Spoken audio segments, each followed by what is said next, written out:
presented by Focus Music.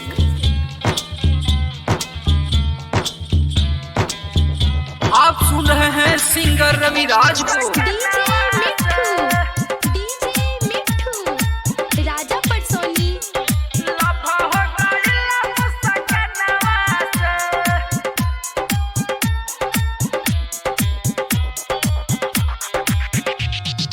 नाबत रहे पढ़ के कॉलेजवा से लभ हो गइल मुस्कानवा से।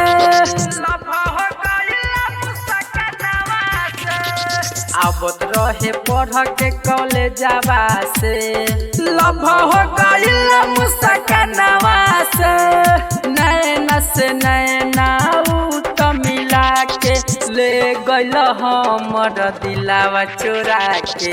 आबत रहे पढ़ के कॉलेजवा से लभ हो गइल मुस्कानवा से।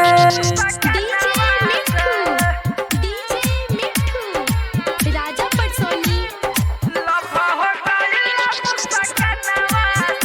आप सुन रहे हैं सिंगर रविराज को।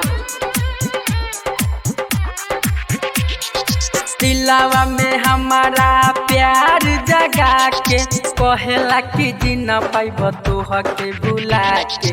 दिलावा में हमारा प्यार जगा के कहेला कि जी न पाइब तोह के भुला के। ले गइल दिल हमर सीनावा से, ले गइल दिल हमर सीनावा से। लभ हो गइल मुस्कानवा से। आबत रहे पढ़ के कॉलेजवा से लभ हो गइल मुस्कानवा से।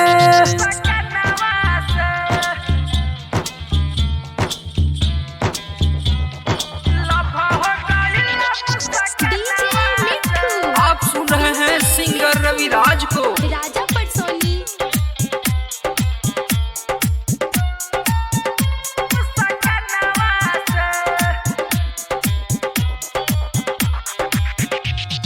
राइटर निरंजन कहेला सही अमरलाल चितरंजन पर जाके रही। राइटर निरंजन कहेला सही इधर चितरंजन पर जाके रही। रविराज देखले बगलवा से, रविराज देखले बगलवा से।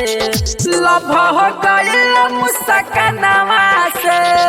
आबत रहे पढ़ के कॉलेजवा से लभ हो गइल मुस्कानवा